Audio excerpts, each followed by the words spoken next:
Hi, I'm Jeanette Roche. This is Bridge City News. Here's a look at some of the stories we have lined up for you tonight. Air Canada cancels thousands of flights after flight attendants walk out over the weekend, ignoring a federal back-to-work order. It's by-election day in the Battle River Crowfoot riding.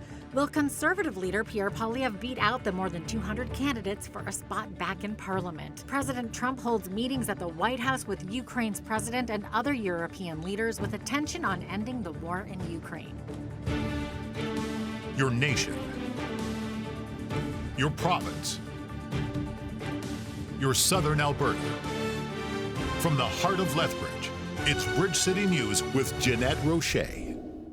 Thanks so much for joining us. It is a week starting off with huge travel headaches for thousands of Canadians. Air Canada has been forced to cancel thousands of flights after flight attendants walked out over the weekend in what the Canada Industrial Relations Board has called an illegal strike. The flight attendants are demanding better pay. Picketers continued to march around outside Toronto's Pearson International Airport early this morning after their union ignored a federal back-to-work order. Prime Minister Mark Carney says he's disappointed that the union and the airline could not reach a deal after 8 months of bargaining.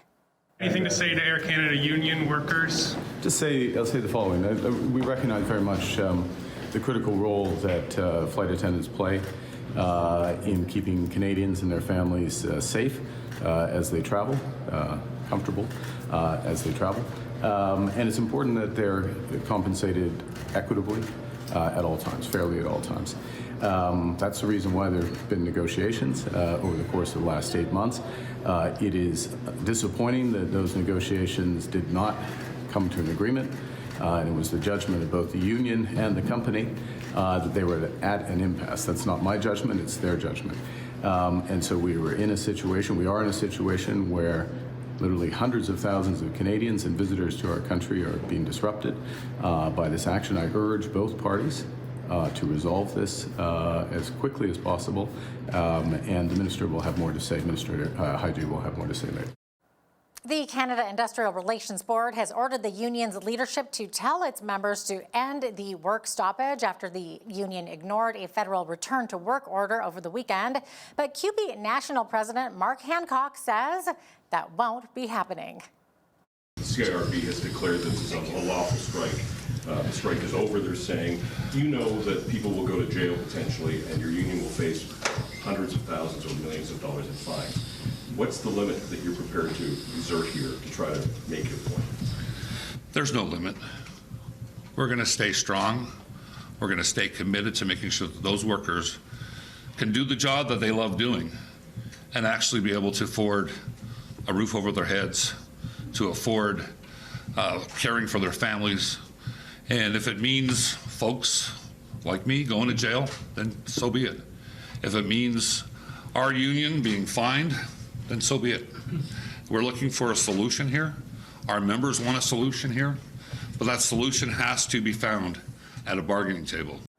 In other news, the U.S. trade war was high on the agenda as Prime Minister Mark Carney met with the Premier of Ontario in Ottawa today.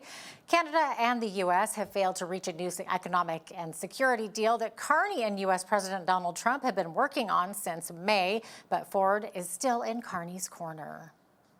He's doing an incredible job. He's working collaboratively with 12 other premiers and myself, and working as Team Canada. And he's doing a very, very good job, in my opinion. Put in his position, dealing with Donald Trump. Let's stop worrying about Donald Trump. We'll start focusing on Ontario and Canada and all the other provinces and territories. In recent days, Trump's attention has been focused on trying to broker an end to the Russia-Ukraine war. Today, the American president is holding a series of meetings at the White House with his Ukrainian counterpart, Volodymyr Zelensky, along with several European leaders and NATO's Secretary General. We are very happy with President that all the leaders are here, and the security in Ukraine depends on the United States and on you and on those leaders who are with us. In our hearts, they have been online before yesterday, and etc. So a lot of countries on the side of Ukraine, our people, and all of us want to finish this war, stop Russia and stop this war.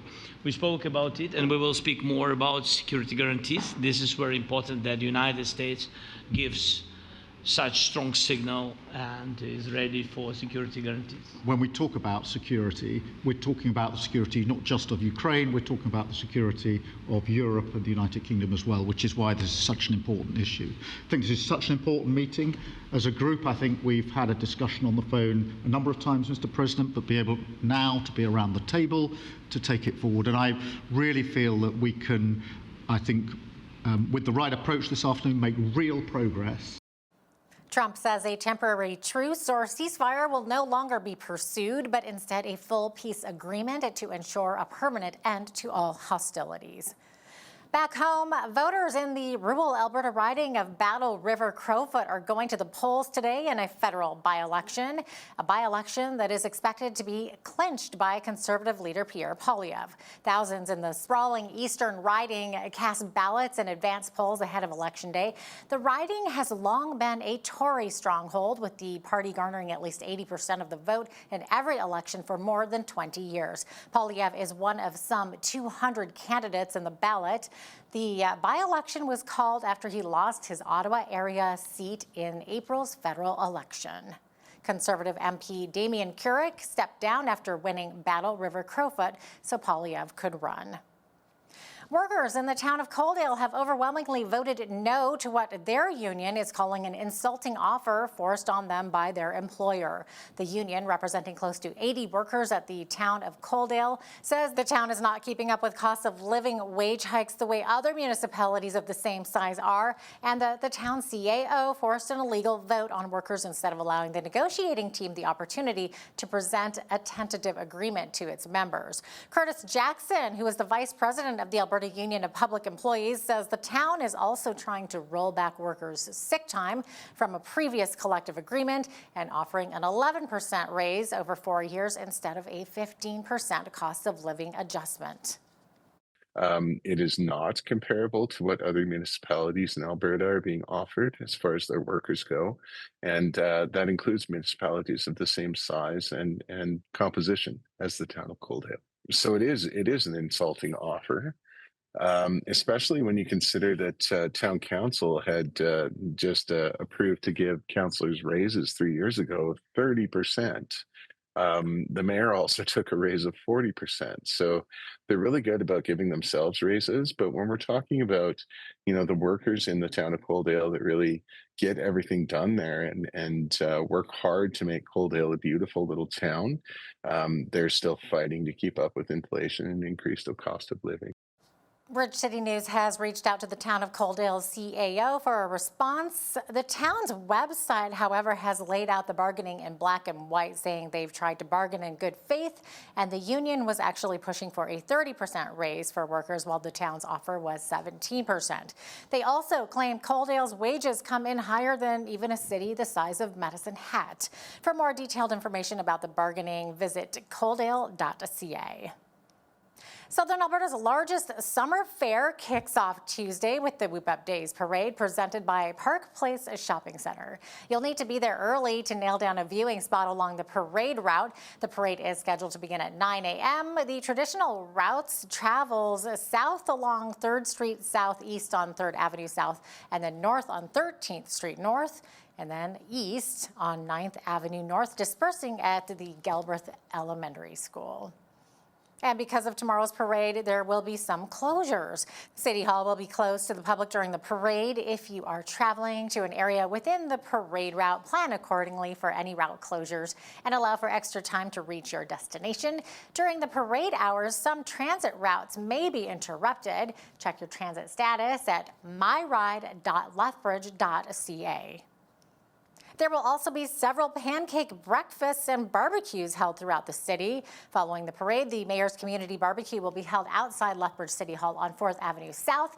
It is scheduled to begin at 11:30 a.m. Avoid the post-parade traffic and come down to enjoy live entertainment and a free lunch. Well, not everyone is excited about the Whoop Up Days parade, though, and you can include the pro-Alberta sovereignty group, the Alberta Prosperity Project, among them. They say their application to display their float in the parade was rejected by Lethbridge and District Exhibition. Kim Gallucci, acting CEO of the LDE, says it's nothing personal against the APP. The LDE has made changes in recent years to steer away from the display of controversial or political messages during the parade. The parade's really meant to be a fun, enjoyable experience by all.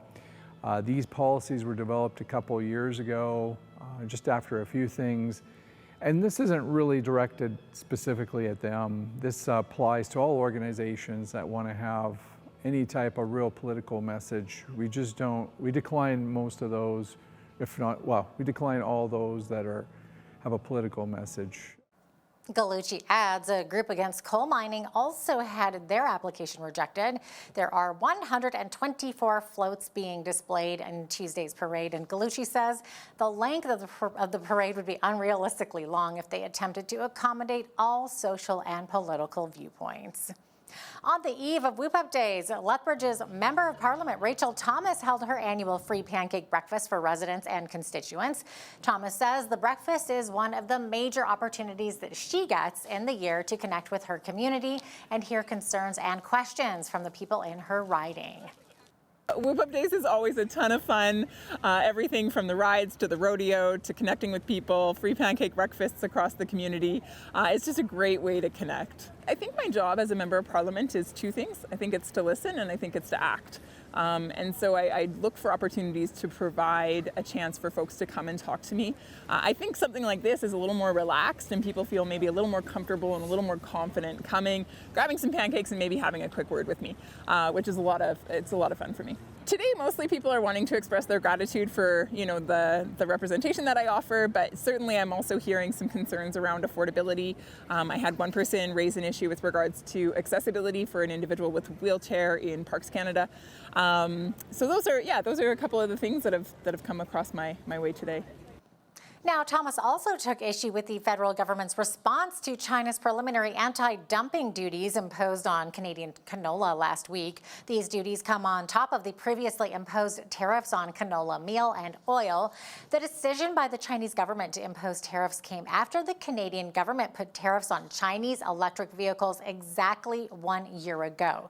Thomas says the federal government must rescind their tariffs on EVs immediately after calling it a, quote, poor political decision. Agriculture simply is, incredibly valuable in this area in southern Alberta, and I would dare say it's actually, the superpower of our nation.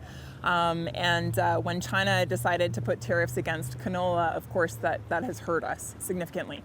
It originated with 100% tariffs on canola seed and on canola meal and canola oil. Now it's 75% tariff on canola seed. And all of this started because the Liberal government decided to put a tariff on China EVs. We didn't need to do that. In fact, I would argue that it was a poor political decision. And now, unfortunately, our agricultural producers, in particular our canola farmers, are suffering. The government needs to reverse course as quickly as possible and do the right thing for farmers. Rachel Thomas expanded more into this topic and other issues during our one-on-one interview, which aired last Thursday. You can view that interview on our BCN YouTube channel right now. Well, over 100 young people from Lethbridge, Calgary, Brooks, Red Deer, Edmonton, and Manitoba gathered to do some street preaching this past weekend in Lethbridge. Their journey began at Henderson Lake Park and continued to Mayor McGrath Drive. Our BCN's Heidi Echeverria has the story. On a mission, the mindset we must embrace to preach the gospel.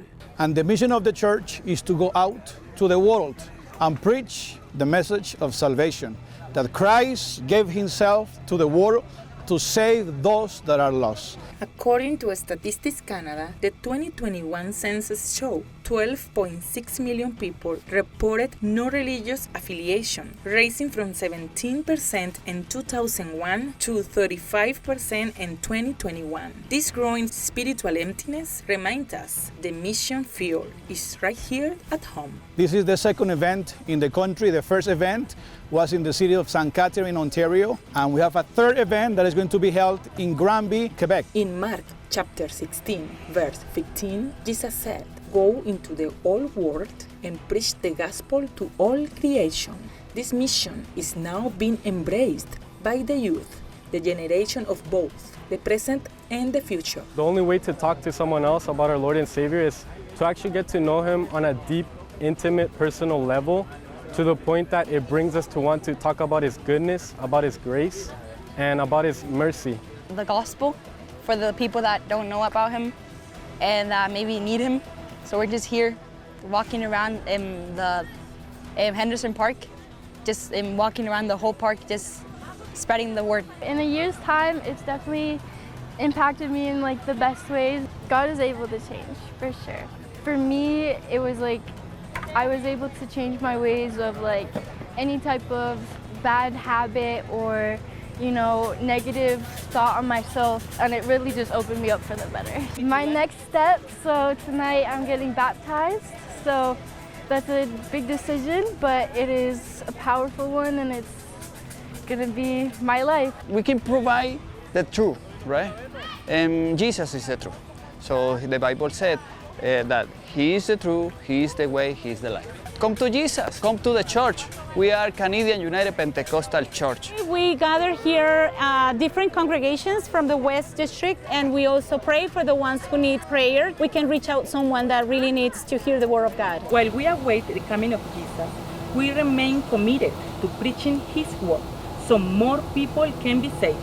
However, with Canadians identifying as Christian declining from 77% in 2001 to 53% in 2021, the need to share the gospel in Canada has never been greater. For Bridge City News, I'm Heidi Echavarria.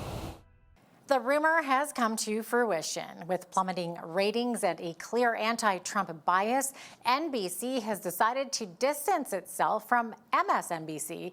Later this year, NBC Universal will spin off a new company that will be a home to a new news channel with a new name and a new logo. The cable news network MSNBC, which has Rachel Maddow and Ari Melber and others as personalities and is a favorite of liberals, is getting a new name. It will be known as My Source for News, Opinion, and the World, or MS Now for short. It's all something that was ordered by NBC Universal as part of the corporate divorce between it and some of its cable companies, which are forming a new company known as Versant. MSNBC is building a new news organization with its own reporters and some of its own people, and NBC News has been a little bit nervous about having its more straight news report associated with MSNBC's more liberal bent. President Trump calls MSNBC MSDNC, as a matter of fact. The change will take place later this year, and the NBC Peacock is being removed from the logo of MSNBC and all the other cable networks. Wow. Well, here in southern Alberta, it was warm and sunny, and it looks like it's going to last for the big day tomorrow for the parade and also our whole Whoop Up week. I will be right back with your forecast right after this quick break.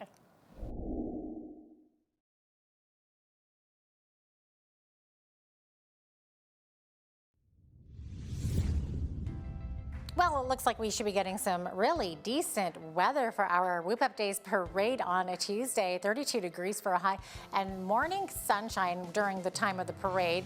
In the afternoon, however, after the Whoop Up gates open, we could see a 30% chance of showers late in the day and also risk of late day thunderstorms. So although it might not rain on your parade, it could rain on your midway fun, but hopefully not. It's only a 30% chance. So it's very possible that could bypass us. As we get into Wednesday, also a 30% chance of showers, high 28 degrees, and then sunshine for the rest of our Whoop Up week. So 25 for the high on Thursday, 23 on Friday, all the way up to 29 degrees Saturday, and 32 on Sunday. Look Look at that. Okay, so the average high for this time of year has dropped down to 25 degrees now. Average low 10 degrees. 37 was our record high on this day back in 2008. And Lethbridge saw its record low back in 1946. It was only 3 degrees. Sun rose this morning at 6:26 a.m. and our sun set this evening at 8:43 p.m. That means 14 hours and 17 minutes of daylight. Okay, looking for our national forecast for Tuesday. Over on the west coast, Victoria seeing 30% chance of late day showers, high of 20 degrees, 22 for the high in Vancouver with a mix of sun and cloud. Partly cloudy skies as well. In Edmonton, high 25, and Calgary could see some late day showers and a risk of thunderstorms later on in the day as well, high of 28 degrees there. Looking to the rest of the prairies, up in Saskatoon, high of 30 degrees, clear skies for the most part, mainly sunny skies as well expected in Regina tomorrow. Ooh, look at that, 33 degrees, and then high of 27 over in Winnipeg with mainly sunny skies as well. Looking to the central part of the country, 25 for the high in Toronto. Toronto seeing some late day showers and late day thunderstorms as well, high of 23 in Ottawa and 25 expected in Montreal tomorrow, both of those cities with partly cloudy skies. As we look to Atlantic Canada, Fredericton high 22 and mostly clear skies. Could see a bit of cloud coverage by the afternoon. Same thing in Halifax, high of 20 there though. High of 19 expected in Charlottetown and 15 for the high in St. John's with expected 5 to 10 millimeters of rain there and 30 to 50 kilometer per hour winds. There you have it. That is your forecast.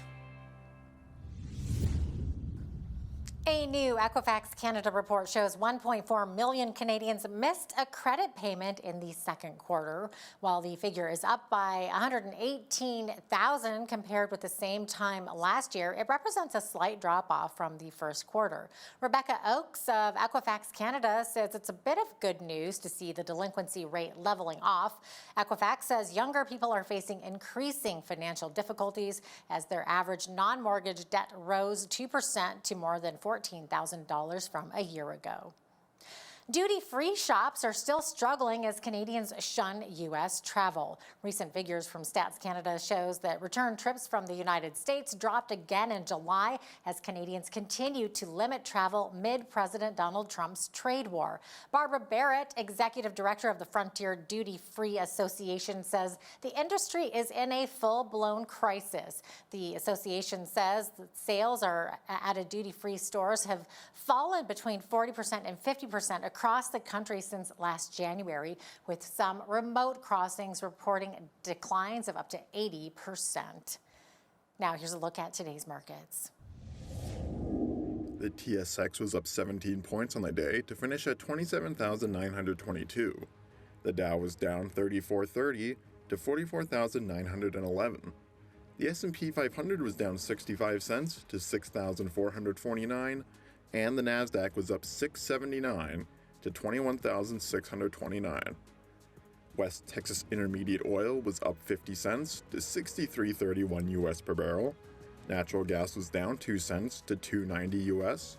Gold was down 3.99 to 33.3233 US an ounce, and silver was up a cent to 38.02 US an ounce.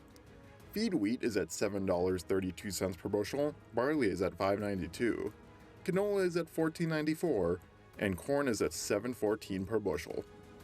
Live cattle were up 47 cents to $236.72, feeder cattle were up $2.75 to $348.90, and lean hogs October contract was up 2 cents to $90.12. And the Canadian dollar was unchanged over the past 24 hours and currently sits at $72.50 US.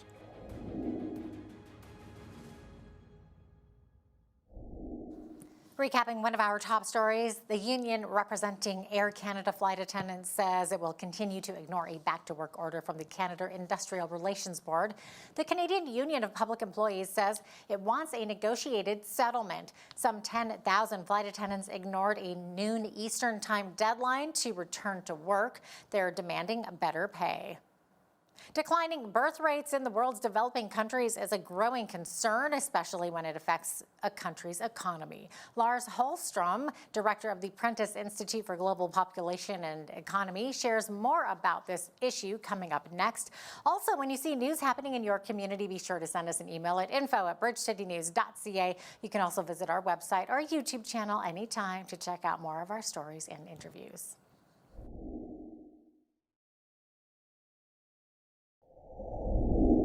The world's population continues to grow, which is of concern to some, but on the other hand, many nations, including Canada, have declining birth rates, which can produce population decline and, with it, potential economic problems.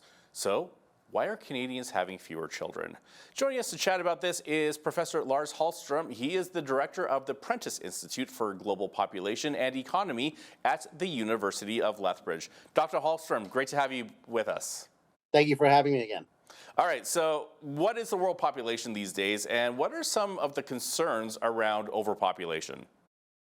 Well, we're into a point where for the last several decades, we've seen population, of course, understood as growing just like viruses in an exponential curve, right? So seeing, in fact, a number of countries like Canada, as you point out, now dealing with the implications of actually long-standing and very slow and declining birth rates, where population growth really doesn't keep up with what we call replacement rates.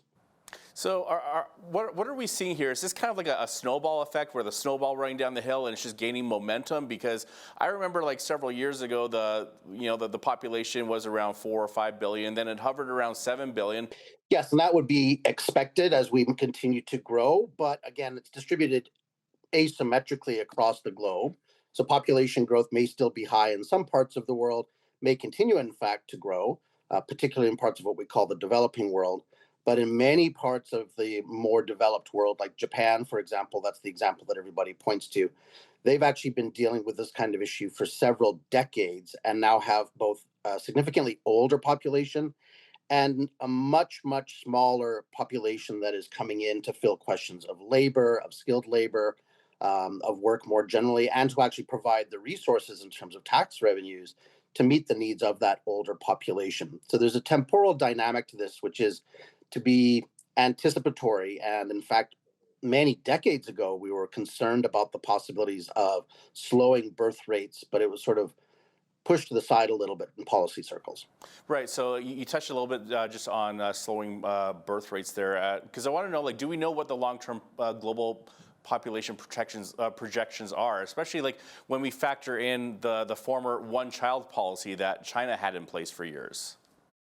Right. So it's always difficult and we might hesitate to make those projections. So for example, even if you use Canada as a more local example, there is a group that are advocating or suggesting that Canada will meet a population of 100 million people by the end of this century, give or take.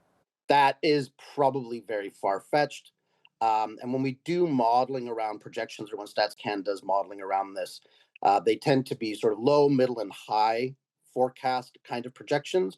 Same for the province. So we might see a population in Canada at the end of this century of maybe as many as 70 million, but that would be given quite a few sort of exogenous variables like migration and possibly a boost in birth rates, down to the possibility where our population levels may actually level off and in one world maybe even start to shrink. And that could hold at the provincial level as well. So many of today's developed nations have declining fertility rates far below replacement levels. What kind of pressure does that put on like the economy and our society? I think we're just here in Canada just starting to see that emerge where many employers are concerned with labor supply, even as they deal with issues of automation and changes to where labor may be needed. As I mentioned before, in other countries, Japan being the most common example, but there are many others, especially in the European Union, in Italy, for example, we see pressure in terms of, just not having enough people unless you have quite open borders to facilitate the movement of labor in, whether it's from within a nation state or from outside. This has been the case for Canada. Most of our population growth has actually been driven by immigration, not by birth rates. But then we see as these smaller populations move into the working world, they of course are also less likely to have children above the replacement rate, or they'll have smaller families. And so we see what might be considered a bit of a virtuous cycle where population decline continues to actually oddly grow over time. And this can really put pressure on both the distribution of labor, whether it's rural versus urban or ex-urban, and then the distribution of labor across provinces. So, for example, many provinces in Canada, such as the Maritimes, have seen historical patterns of labor outmigration. People leave to seek work and employment elsewhere, which then reduces supply of employment and, of course, the reproducing population in that province.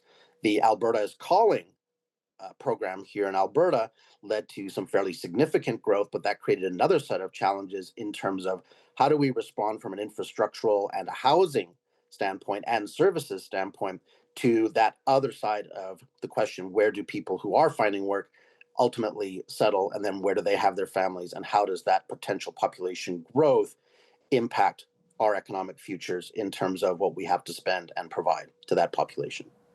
So I want to talk about Canadian couples now and our current fertility rate, because I want to know, like, what are some of the reasons that Canadian couples are having fewer children?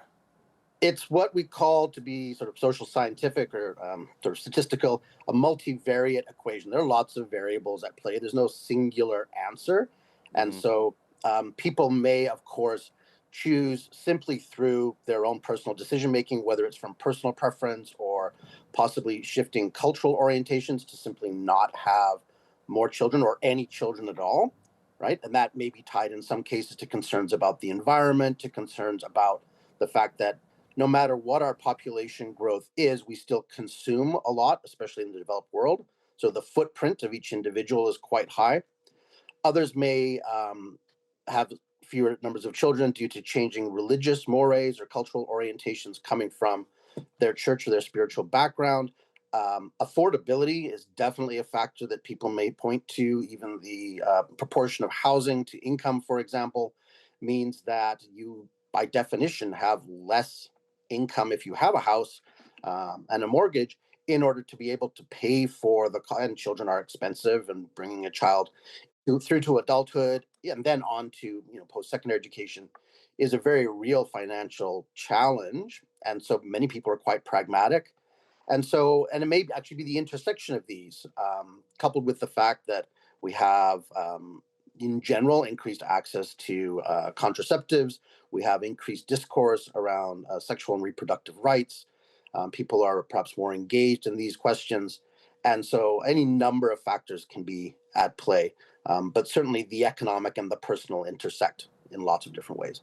Right. So with all these different factors, this may be a challenging question, but are you able to determine when this decline in birth rate began?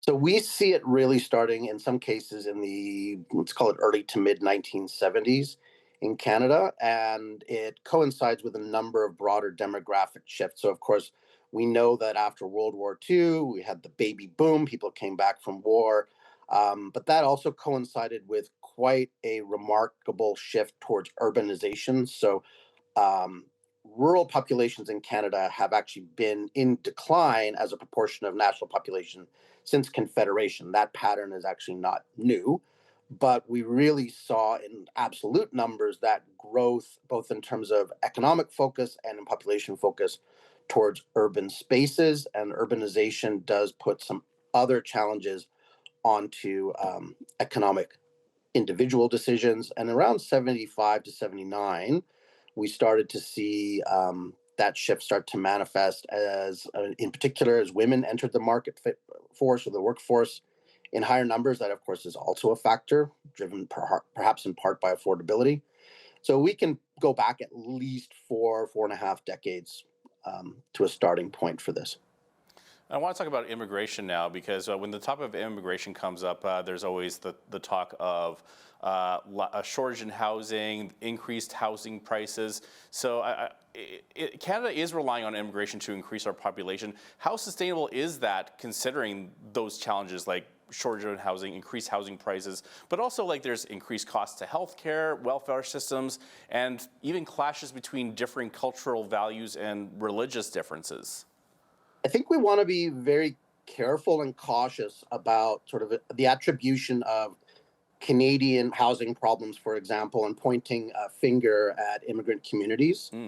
As the child of immigrants myself, right, that seems like a bit of a smoking gun that might be pointed in the wrong direction. There are lots of factors that have contributed to both housing supply or shortages, as well as housing inaffordability. Demand, of course, is a variable. It's always a variable. But for example, international speculation and the role of international investors and larger scale, particularly in the rental markets of corporatization, mean that you have other variables. So it's not just, oh, these people moved here and they took all the houses. I think we want to be quite cautious about that, right?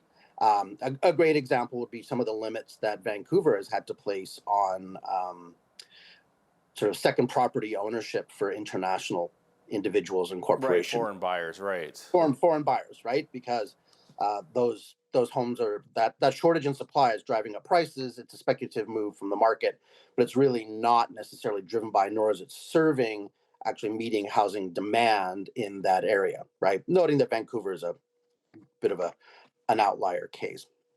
But certainly, and if we look at the Albertan case, we need to remember too that yes, we have lots of people who move here from overseas, but we also have lots of people who move here from other parts of the country. We marketed to do exactly that through the Alberta's Calling question.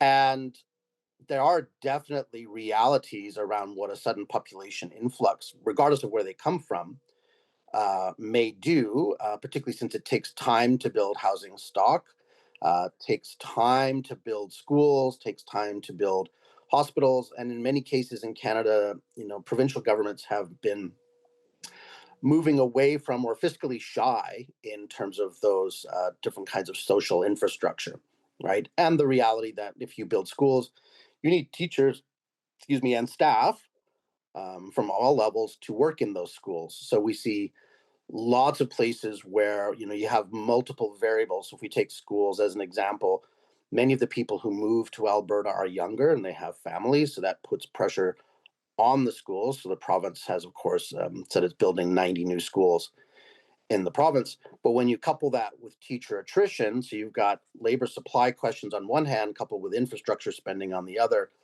you start to build what can be a bit of a perfect storm that is not just the fault or the result of people moving to Alberta, but other related long-term variables in terms of the workforce and people staying in their professions and the ways that we support or don't support supply in those kind of professions. So is there anything our government could do to encourage couples to have more children? Like, are there examples of other nations having success in increasing birth rates? I know that there's like a handful of nations that are still like at that replacement level, countries like India and Pakistan and a number of African nations. Like is this a real possibility? I think there are two concerns there. So some states have tried to incentivize having more children, but it really has not seemed to work. So either the incentives are not sufficient enough. And again, the old number used to be that having a child cost a family about $200,000 over the first 18 years of life. That number has likely gone up. I mean, that's an old number. So, you don't see kind of, here's a check for $200,000. We'll see you in 18 years. So what the incentivization would actually need to look like is one question. The other side to that, and this is the slippery slope, is a very real concern, and I do hear this actually here in Alberta and other parts of the country, is, should governments be getting into the business of telling families to have children? Right, because I remember back in the 80s, there was like, there was family allowance. Right, so there are different ways to support families, due to costs, sort of like RCPP is intended to distribute some wealth across a population that's seen as vulnerable, not to replace RSPs or pensions, for example. But I think there is a concern that, especially given some of the populist and some of the more fundamentalist perspectives that we see coming out of even the United States, that moving beyond economic instruments to something that starts to look more like an overt exercise of authority over the population. And there's an irony to this, given the history of the last 5 years. But I certainly have heard from women in particular in the province that there is a concern that, these kind of conversations are opening the door to, well, we will see a push to actually not regulate, but do more than incentivize reproduction. Dr. Lars Holstrom is the director of the Prentice Institute for Global Population and Economy at the University of Lethbridge. Dr. Holstrom, thank you so much for your time today. Thank you for having me. Great to see you again.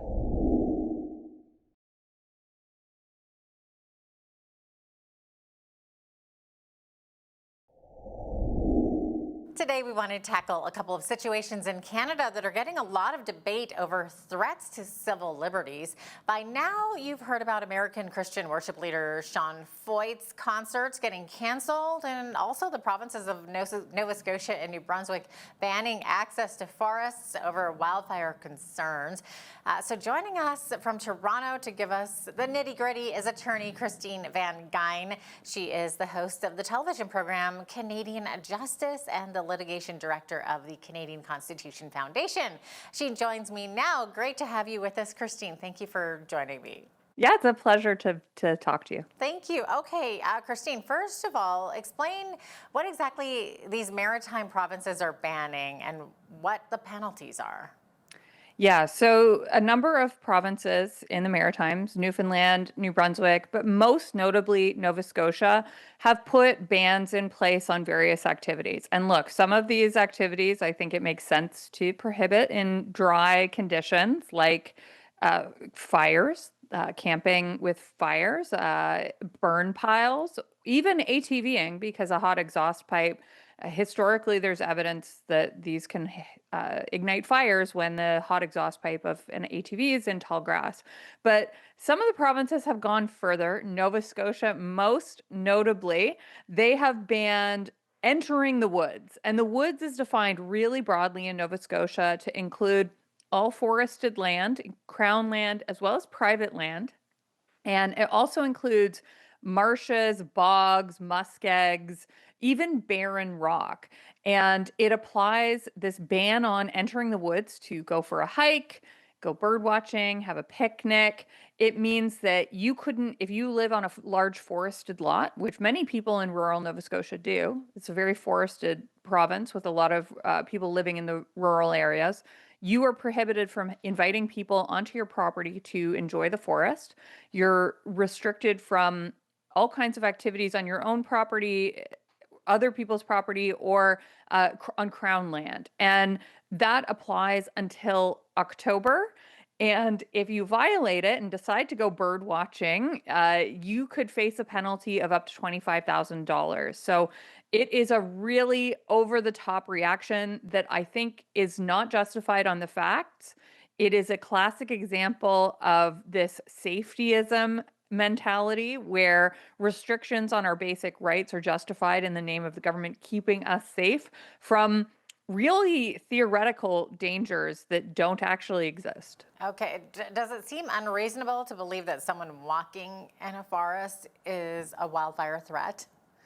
I mean, this is the idea that we're all potential criminals, this sort of mentality that any person at any time could commit a crime, which of course is true, but we don't keep people locked in their homes because we assume that they are all criminals or potential criminals. That is not how a free and democratic society operates. That's a dystopian fantasy from, films like Minority Report. Mm-hmm. I mean, I can understand if they say it's a smoking ban or a campfire For ban. sure, Yeah, for sure. Or ATVs. Those activities start fires. Yeah, prohibit definitely. fires. Don't prohibit non-criminal, nature-loving people from enjoying their basic rights. Yeah, and especially like you mentioned, rock barren areas.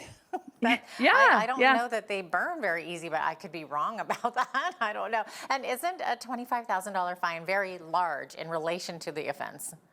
So if you start a fire intentionally, which historically is actually how most fires in Nova Scotia start, and it's how the current fire underway outside of Halifax started. So for intentionally setting a fire, I might even say that $25,000 is not enough. Right. But for walking in the woods with your family, no, that is a grossly disproportionate penalty for a non-dangerous activity that is a hysterical overreaction by the government. Have there been any official surveys conducted as to what percentage of the public agrees with the hiking ban and what percentage thinks that it's government overreach? So I do not know if there's been any, polls done on this issue, but I can tell you that almost 5,000 people have signed a petition that we made at the CCF, at the ccf.ca. You can go and sign it yourself, calling on the government to, punish people who start fires, but allow people to walk in the woods and engage in non-dangerous activities. Yeah, it seems reasonable. Do you know also if there's any citizens that are sort of snitching on their neighbors?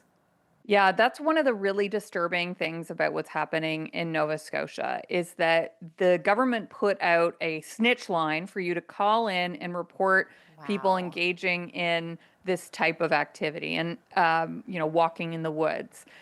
You should call 911 if you see people lighting a fire, of course. Definitely.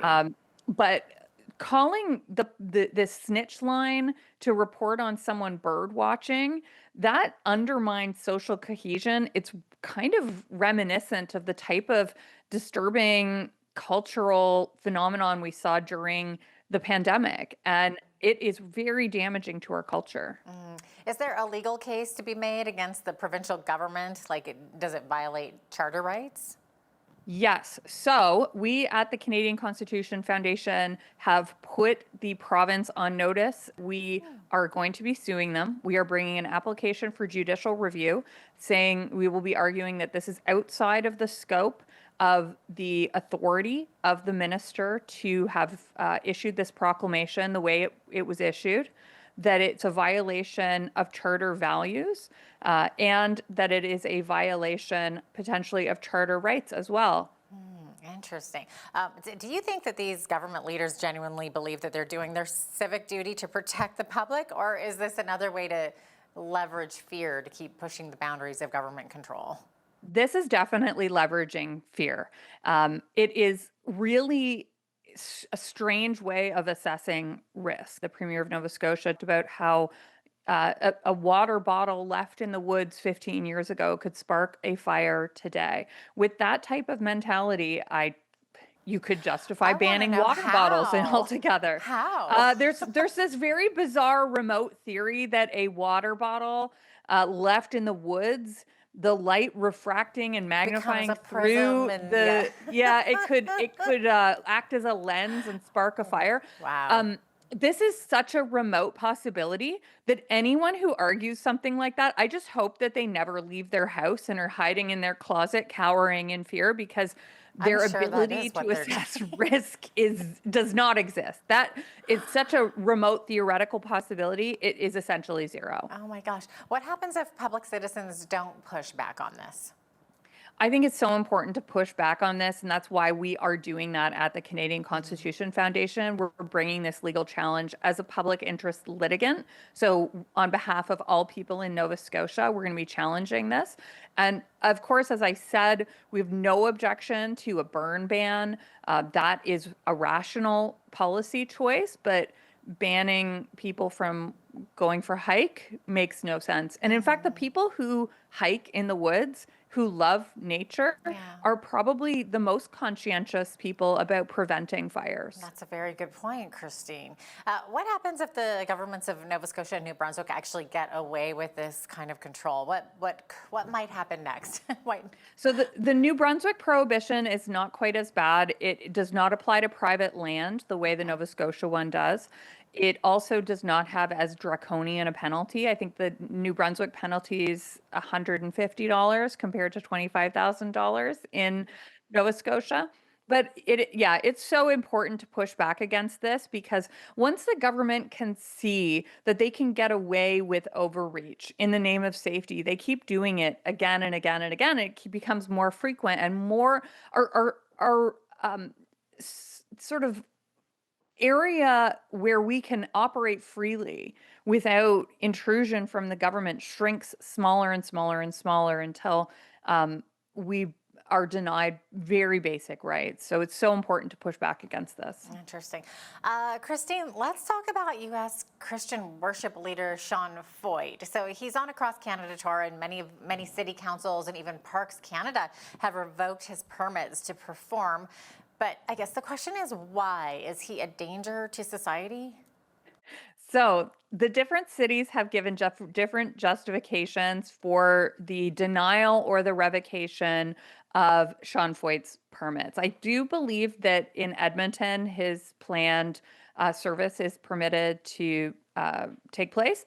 But the different cities have justified pulling or denying the permits based on things like health and safety, based on that was Vaughan said it was a health and safety issue. It's because they were expecting large protests? Manitoba said it was because they were expecting a large crowd and they were concerned about that. I think Vaughan was concerned about protests. I think that those are probably, you could probably just say that that's a pretext. The cities of Quebec City and Montreal were a bit more candid in their reasons for denying or revoking the permit. They said it was because Mr. Feucht is what they call a controversial artist in Quebec City. And in Montreal, the mayor's office put out a statement that it was because of Mr. Feucht's discriminatory speech, and that he is a discriminatory person, and that isn't permitted in Montreal. That's why when a local church stepped in to host him, the police entered the church and actually fined them. Now, I reached out to that church to offer them pro bono legal services to help them fight that ticket. They did already have legal representation because, I mean, that was a very disturbing image.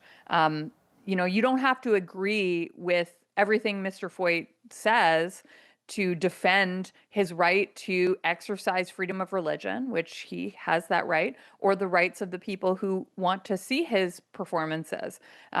We have protections in this country for freedom of religion and freedom of expression and freedom of assembly. And just because some individuals might disagree with some of Mr. Feucht's statements does not mean he does not have those rights, or that the other people who want to attend his services don't have those rights. There's no justification for what happened in Montreal whatsoever. So yeah, Sean Feucht is controversial, but don't we see all kinds of controversial artists performing in cities across Canada without being canceled? Yeah, I mean, as I said, you don't have to agree with everything Sean Feucht has said to defend his right to express it, just as you don't have to agree with all kinds of musicians who perform across Canada. A lot of rap music has lyrics that offend people or aren't in their taste.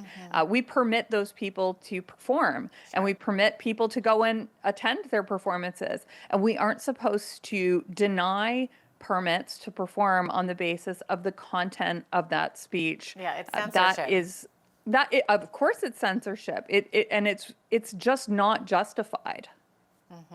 Do you think that this trend of canceling events without content that the government or media deems as being unacceptable will continue, or will we see a correction to this trend over the next few years? What do you think is going to happen? I think it's actually getting worse. We have seen the expansion of all kinds of censorship laws in Canada, the biggest one being bubble zones, which are laws that prohibit protesting in specified areas. And we have challenged one of those in Calgary. Calgary has one of the country's worst bubble zone laws. It is a law that prohibits what the government defines as specified protests, which is protests on certain topics within 100 meters of a library or a community center. And this was sparked because there were some people who were upset about a program the city was running at libraries called Drag Story Hour, and they wanted to protest those events. And the city created this law, which they called the Safe and Inclusive Bylaw, to prohibit those protests on the basis that they disagreed with the protests. So once the government is saying what you are allowed to protest, what you are allowed to say, your right to freedom of expression has very little meaning at all. We don't need the government's permission to protest. Thanks so much for being with us today, Christine. I appreciate having you on. Thank you. Christine Van Gyn is the litigation director of the Canadian Constitution Foundation. I'm Jeanette Roche on behalf of all of us here at Bridge City News. Thanks so much for watching.